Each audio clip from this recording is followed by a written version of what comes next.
కొత్త జంటలకు పాత జంటలకు హనీమూన్ అనే పదం గుర్తుకు వస్తే ఓ మధురమైన జ్ఞాపకాలు గుర్తుకు వస్తాయి. ఎందుకంటే సాఫ్ట్వేర్ ఉద్యోగులు, ఇంజనీర్లు, డాక్టర్లు, యాక్టర్లు ఒక్క క్షణం కూడా తీరిక లేకుండా పని చేస్తుంటారు. ఎంతో ఒత్తిడికి గురవుతుంటారు. అట్లాంటి వాళ్ళ జీవితాల్లో పెళ్ళి అనేది ఒక జ్ఞాపకం. అందులో హనీమూన్ అంటే ఇంకో మధురమైన జ్ఞాపకం. మరి ఈ హనీమూన్ కోసం తెలుసా? అసలు ఈ హనీమూన్ మాటల కాంబినేషన్ ఏంటి అంటే, హనీ అంటే తేనె, మూన్ అంటే చంద్రుడు.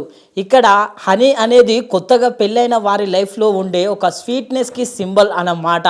మధ్యయుగపు యూరప్లో కొత్తగా పెళ్ళైన వారికి తేనె నీరు కలిపిన ఒక డ్రింక్ ఇచ్చేవాళ్ళట.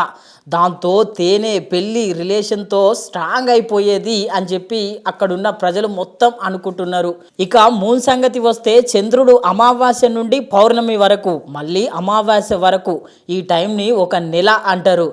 అందుకే పూర్వం హనీమూన్ అనే పదాన్ని కొత్తగా పెళ్ళైన వారు మొదటి నెల ఎంజాయ్ చేసే టైం అని అర్థం చేసుకునేవారు. ఈ టైంలో వాళ్ళ లైఫ్ చాలా హ్యాపీగా, ప్రేమగా ఉంటుందని నమ్మేవాళ్ళట.